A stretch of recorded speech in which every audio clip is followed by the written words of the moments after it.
Hello, dear learners. We now start the sixth part of a speech, preposition. Till now, we have completed 5 parts of a speech: noun, pronoun, adjective, and verb and adverb. As I told you earlier, we have made 3 groups of all these 8 parts of the speech. In the first group, we included noun, pronoun and adjective. ये पहला group हमने noun संज्ञा का, सर्वनाम और उन दोनों की विशेषता बतलाने वाले पार्ट ऑफ स्पीच एडजेक्टिव का डिस्कशन किया। तो इसको एक ग्रुप इसलिए कहा गया है क्योंकि तीनों एक दूसरे से संबंधित। एडजेक्टिव नाउन की भी विशेषता बतलाता है और प्रोनाउन, इसलिए तीनों को एक साथ हमने सीखा तो उससे बहुत आसानी रहेगी इसको समझने में। उसी तरह से हमने बाद में वर्ब और एडवर्ब का एक ग्रुप बनाया हुआ है। वर्ब को सीख लिया तो उससे संबंधित एडवर्ब भी हमने जाना। अब ये जो आगे हम करने वाले हैं 3 बचे हुए part of speech, preposition, conjunction and exclamatory sentence के लिए इंटरजेक्शन, ये तीनों के ग्रुप समझे या इन्हें अलग अलग भी सीख सकते हैं। They are not connected with other parts of speech.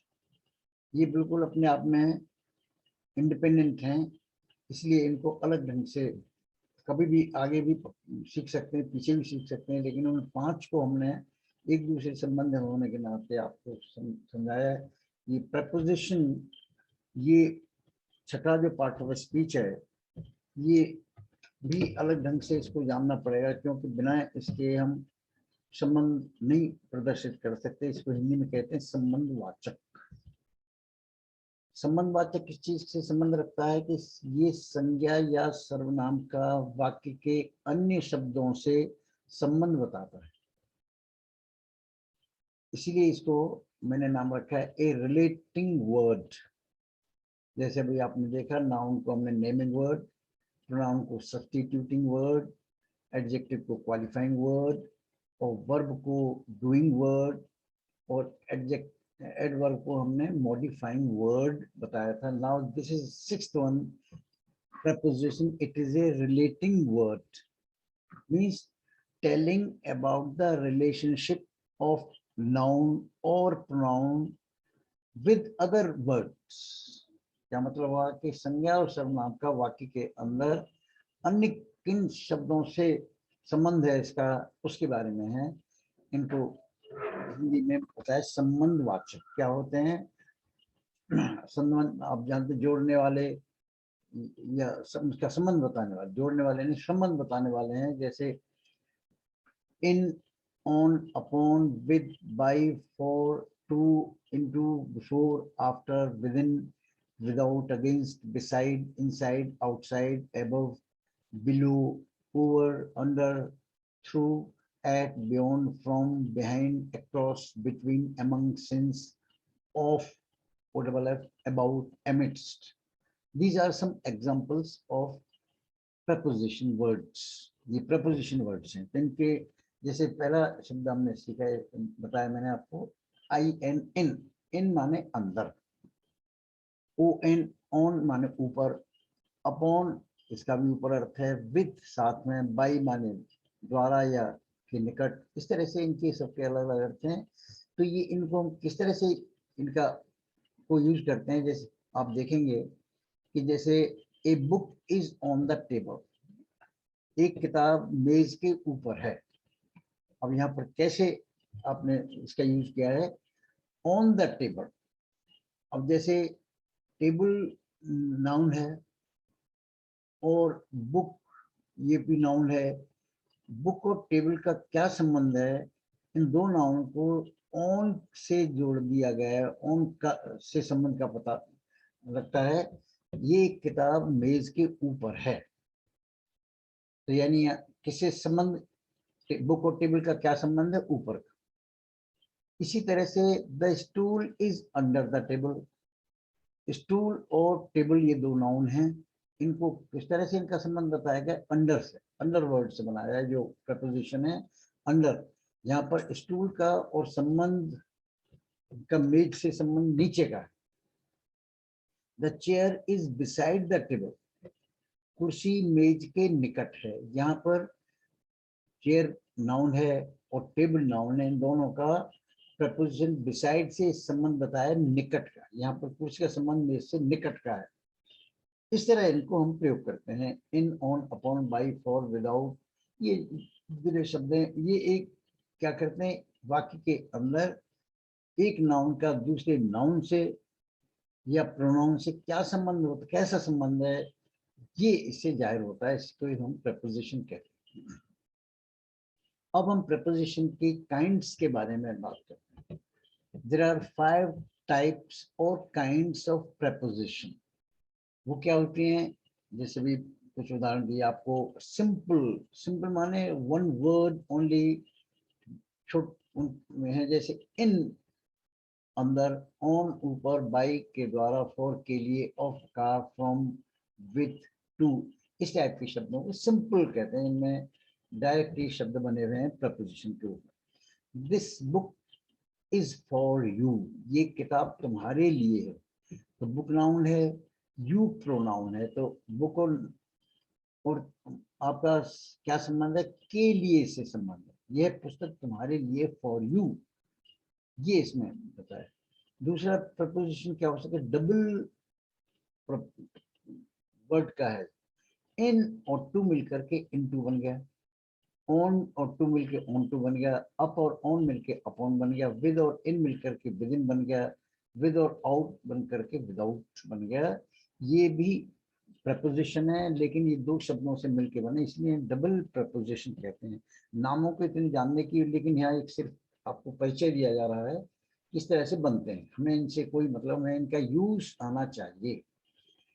इसके एग्जांपल दी, we can not live without air. अब यहाँ पर देख रहे हैं आप है क्या, हम बिना हवा के जीवित नहीं रह सकते हैं। तो नाउन है एयर, विदाउट एयर यानी बिना हवा के, वी कैन नॉट लिव, नहीं जी सकते हैं, ये इस तरह से यूज होता है। कंपाउंड तीसरे वाला है, कंपाउंड टाइप की प्रपोजिशन। ये कंपाउंड माने क्लिष्ट है कि जुड़, यू, तो about, across, before, above, between, ये इस तरह से यूज होते हैं। Example, she came across the road to meet me, वह मुझसे मिलने के लिए सड़क को पार करके आई। She came across the road, सड़क से पार करके आई, तो अक्रॉस माने आर पार। चौथा होता है फ्रेज।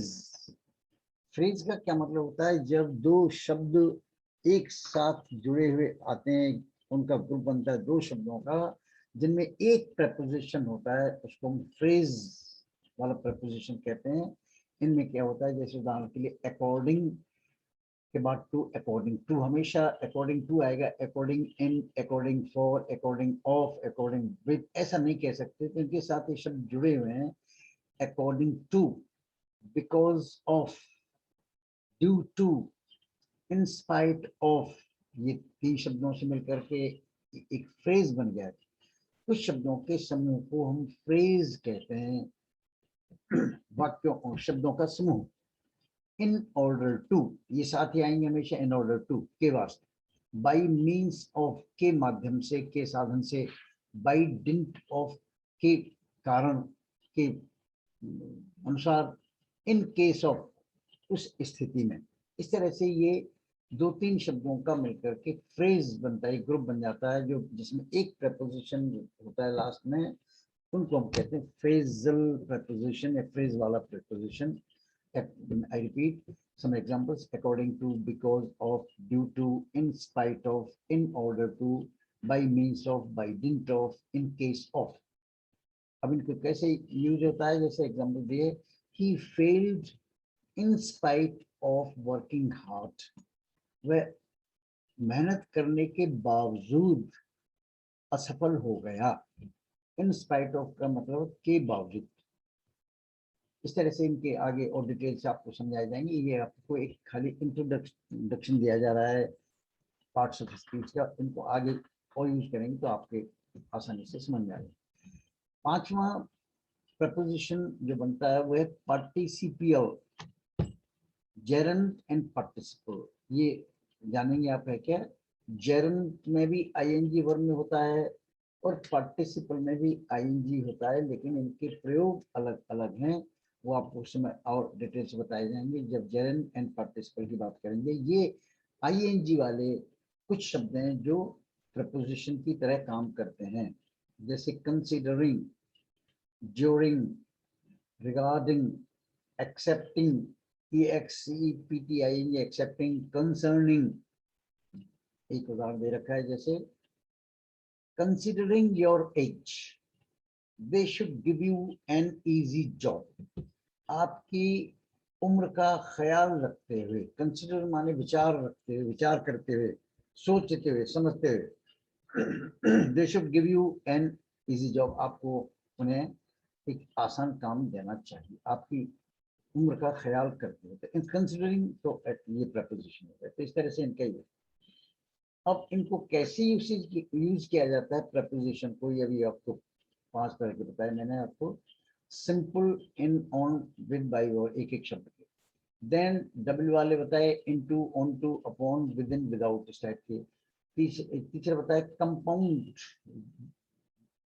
मिक्स है, जुड़े हुए, about, across, before, above, between, इस टाइप के बताए। फ्रेज वाले बताए जो 2-3 शब्दों से बनते हैं, according to, because of, due to, in spite of, इस तरह से बताए।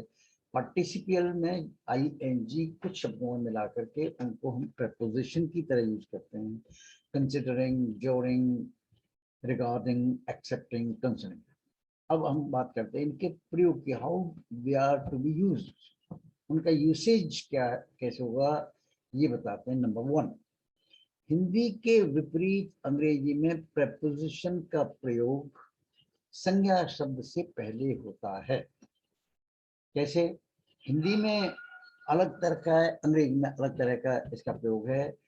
आप देखेंगे हिंदी में जैसे कमरे में, तो हिंदी में कमरा यानी नाउन पहले आ रहा है और मैं जो प्रपोजिशन है ये बाद में आ रहा है, यानी संबंधवाचक शब्द है क्या, कमरे में। लेकिन इंग्लिश में हम ऐसा नहीं कह सकते कि कमरे को पहले लगाएं द रूम और मैं की अंग्रेजी इन, द रूम इन नहीं है, बल्कि इंग्लिश में कहेंगे in the room. In preposition है और द रूम है क्या, ये नाउन। तो नाउन के पहले इसको ऐसे यूज करें। हिंदी में देखें आप मेज पर, तो इंग्लिश में क्या कहेंगे, ऑन द टेबल। ऑन को पहले लगाएंगे तब इसको यूज करेंगे, द टेबल ऑन नहीं कहेंगे, ऑन द टेबल। तो ऑन प्रपोजिशन है, द टेबल नाउन, तो नाउन से पहले आ रहा है। इसी तरह से मेरे साथ, मेरे साथ में आप देखें इंग्लिश में इसमें क्या होगा, विद मी विद नहीं कहेंगे, विद को पहले लगाना पड़ेगा, उसके बाद आपको प्रोनाउन यूज करना पड़ेगा। यानी जैसे बताया आपको, नाउन और प्रोनाउन से पहले प्रपोजिशन का यूज करते हैं। हिंदी में है जैसे तुम्हारे और उनके बीच, अच्छा बीच है क्या, ये प्रपोजिशन है। कैसे इंग्लिश में होगा, बिटवीन यू एंड देम। अब बिटवीन प्रपोजिशन अभी बताया आपको, और ये you and them these are pronouns, इन दोनों से पहले बिटवीन लगाएंगे। ऐसा नहीं कह सकते you and them between, Hindi के हिसाब से नहीं है, इंग्लिश में इसका सिस्टम उल्टा है। ना कुछ क्रियाओं के पीछे प्रपोजिशन लगा करके फ्रेजल वर्ब बनाए जाते हैं, जिससे उन क्रियाओं का जो मूल अर्थ है वो बदल जाता है। इनको हमेशा साथ ही करेंगे तब उसका अर्थ निकलता है। एक उदाहरण दे रखा है मैंने, पुट माने रखना, पुट योर बुक हियर, तो इस तरह से पुट माने रखना। लेकिन इसके साथ अगर पुट के बाद ऑन प्रपोजिशन लगाओगे तो ये किसी ऊपर रखना का अर्थ नहीं होगा, इसका दूसरा अर्थ निकलता है इंग्लिश में पहनना, धारण करना। इसको हम कहते हैं पुट ऑन माने पहनना। जैसे put on your shoes, put on your coat in winter, पहनना।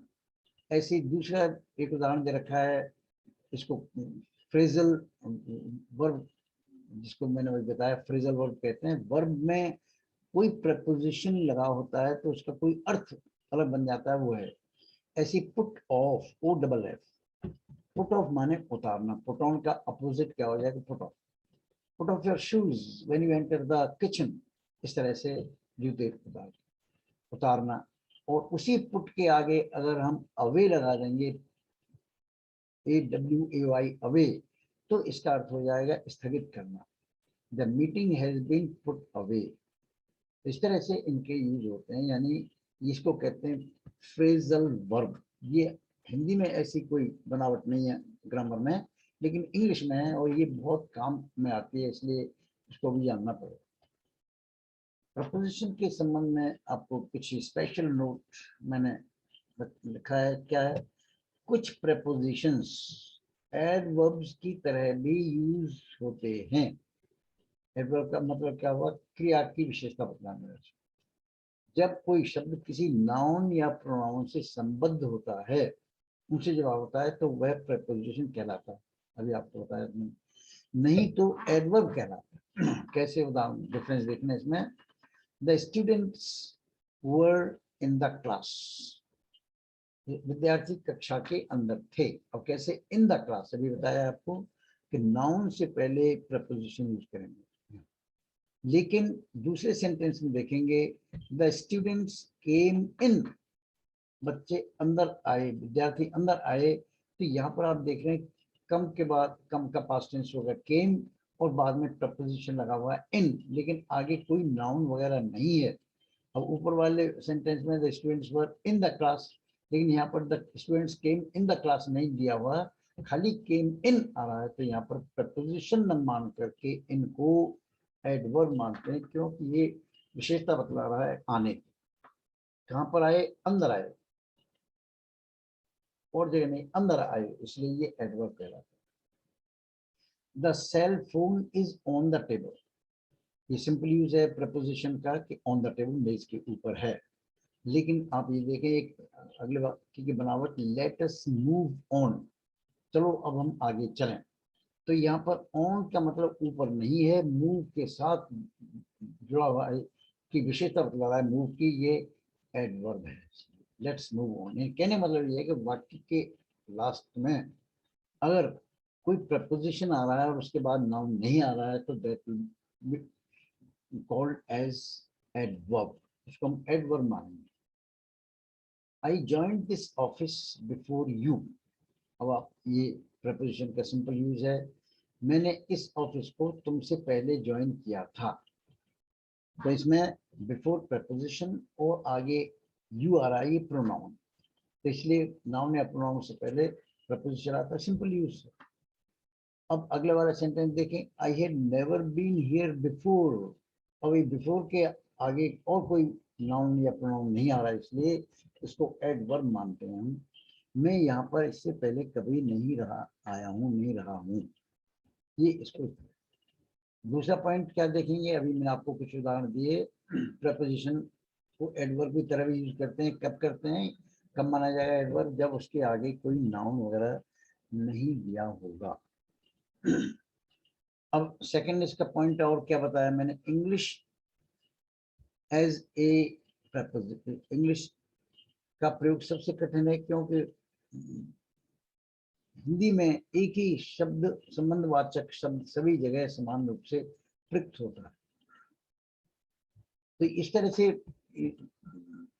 अपने हिंदी में भी देखा है, जैसे वह दुकान से रात को आता है। अब यहाँ पर दुकान से अब ये उसने बताया, देखो उदाहरण देखिए हिंदी के, दुकान से रात को आता है, यहाँ पर से का प्रयोग हो रहा है हिंदी में, ये प्रपोजिशन है यहाँ। और वह मुझसे परिचित है, तो यहाँ पर मुझसे परिचित है, उसने 15 अंकों में से 12 अंक प्राप्त किए, वह स्कूटर से आता है आदि। अब यहाँ पर क्या बताया है कि ये इन इन सभी वाक्यों में से, हिंदी का शब्द है से, सभी में से आ रहा है, जो प्रेपोजिशन के लिए अलग अलग ढंग से इसका यूज होगा। कैसे? जैसे दुकान से, तो यहाँ पर क्या भाव अर्थ है इसका? दुकान से अलग, यानी फ्रॉम द शॉप। ऐसे ही मुझसे परिचित, एक्वेंटेड विथ मी, अब विद ही लगाना पड़ेगा एक्वेंट के बाद, फ्रॉम, ऑफ, बाई ऐसा नहीं लगा सकता, तो एक्वेंटेड विथ। ऐसी 12, 15 में से 12, तो इसको अंग्रेजी में आप देख रहे हैं कैसे उल्टा हो जाएगा, 12 आउट ऑफ 15। तो ये आउट ऑफ, इस तरह से इनको, स्कूटर से, यहाँ पर से का अर्थ है क्या? By scooter. तो ये इस तरह से आप देख रहे हैं कि हिंदी की का अनुवाद हम नहीं कर सकते अंग्रेजी में, उनके प्रयोग अलग सीखने पड़ेंगे। दुकान से का मतलब फ्रॉम द शॉप, मुझसे परिचित यहाँ पर एक्वेंटेड विथ मी लगाएंगे, 15 में से 12 यहाँ पर 12 आउट ऑफ लगाएंगे, फ्रॉम नहीं लगाएंगे, 12 फ्रॉम 15 ऐसा नहीं कह सकते। और स्कूटर से का मतलब बाई स्कूटर कहेंगे, फ्रॉम स्कूटर नहीं कह सकते। तो भावार्थ क्या है कि आपको ये प्रेपोजिशन के प्रयोग अलग होते हैं, हिंदी जैसे नहीं है, हमें उनको अभ्यास से ही जानना पड़ेगा। अब आगे इसमें बताया जा रहा है कि प्रेपोजिशन हर जगह एक जैसे ही नहीं होते, उनको कुछ शब्दों के साथ में विशेष प्रकार के प्रेपोजिशन यूज करने पड़ते हैं, उनको याद करना आवश्यक, वो अभ्यास से होगा, उनको उनका हिंदी अनुवाद करने से सही अर्थ नहीं बैठेगा। विद्यार्थियों के अभ्यास और ज्ञान हेतु नीचे कुछ उदाहरण स्वरूप शब्द दिए जा रहे हैं। कैसे? अब जैसे ये जो words followed by preposition for, अब इतने आगे जो शब्द मैं बोलूंगा इनमें सब में ये फॉर आएगा और कोई प्रपोजिशन यूज नहीं होगा। जैसे I have affection for you, I have ambition for becoming a doctor, anxiety for, apology for, appetite for, aptitude for, इन शब्दों के बाद में for लगेगा। blame for, candidate for, he is a candidate for next exam, liking for, I have no liking for cinema, इस type से। तो anxious for, तो इस टाइप से sorry for, useful for, fit for, it's not fit for you, तो for आएगा। ready for, eager for, sufficient, इस type के शब्दों को हमें जानना पड़ेगा कि इनके बाद कौन सा प्रपोजिशन यूज होता है। कुछ उदाहरण देखिए, I have no aptitude for maths, maths के लिए मेरे अंदर कोई ऐसी योग्यता नहीं है। We should have compassion for the poor, हमें गरीबों के लिए दया रखनी चाहिए, कंपैशन इज पिटी, तो फॉर आएगा इसमें। दे वर सॉरी फॉर देयर बिहेवियर, वो अपने व्यवहार के लिए दुखी थे। She is not fit for this post, वह इस पोस्ट के लिए फिट नहीं है, उपयुक्त नहीं है, योग्य नहीं। इस तरह से इनको यूज करना है। अब देखेंगे जैसे अभी कुछ शब्द होता है आपसे, affection for, anxiety for, fit for, ये तो फॉर वाले थे। और उसी तरह प्रपोजिशन विथ किन शब्दों के साथ आता है ज्यादातर, ये आपको अभ्यास जानने पड़ेंगे। लिस्ट में से आप सीख सकते हैं, आगे मैं लिस्ट दूंगा। Relations for, sorry, by relations, ये with followed by with के लगाना पड़ेगा इनमें। relations with, intercourse with, intimacy with, alliance with, bargain with, enmity with, ये लगाते हैं। तो blessed with, he was blessed with a son, endowed with intelligence, afflicted with, busy with, he is busy with his work। इस तरह से इन शब्दों के बाद with लगाए सकते हैं। I am inspired with his knowledge, intimate with, popular with, he is very popular with his students, satisfied with, इस तरह। कुछ और एग्जाम्पल देखें। Archana is blessed with his son, I am contented with my career, मैं अपने career से संतुष्ट हूँ, कंटेंट में संतुष्ट। The guests were not acquainted with me, तो एक्वेंट के बाद विद आएगा। ऐसे we should have no enmity with them, हमारे उनसे कोई शत्रुता नहीं होनी चाहिए। इसी तरह से जैसे अभी आपने वो उदाहरण देखा है इसका, फॉर का देखा, कुछ मैंने विद के बताए, इसी तरह से some words followed by two prepositions. To आता है common to, next to, addicted to, beneficial to, alien to, exit to, attend to, conform to, इस टाइप के कुछ शब्द हैं. उदाहरण दे रहा हूँ. Your conditions are not acceptable to me. आपकी शर्तें मुझे पसंद नहीं है, तो यहाँ to आ रहा है उसके लिए.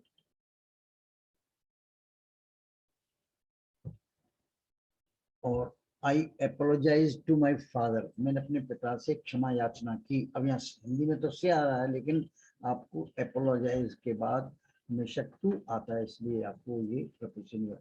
I apologize to my father for misleading him. ऐसे ही the Pakistani army surrendered to Indian army.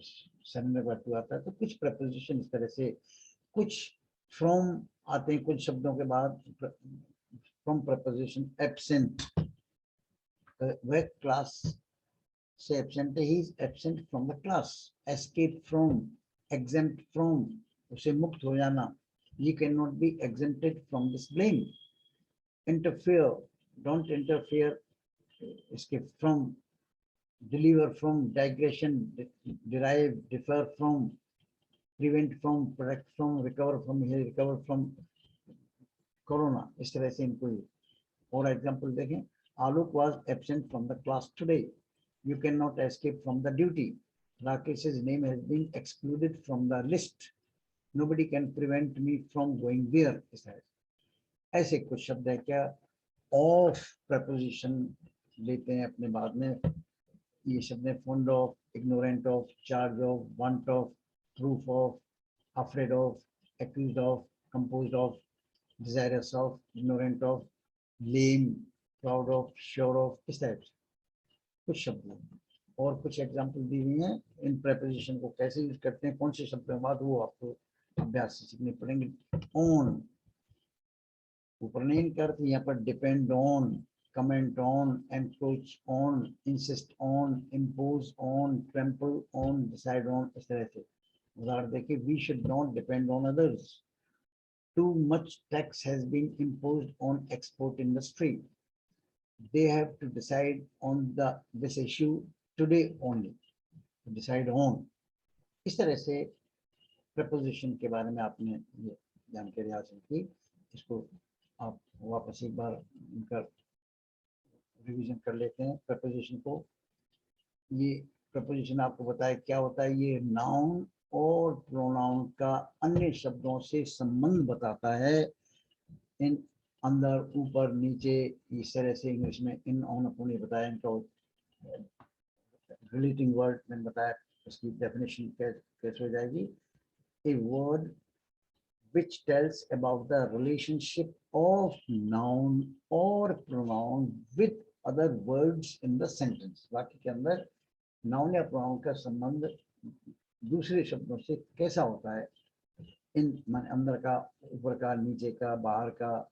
तो इस तरह से इनको हम प्रपोजिशन कहते हैं.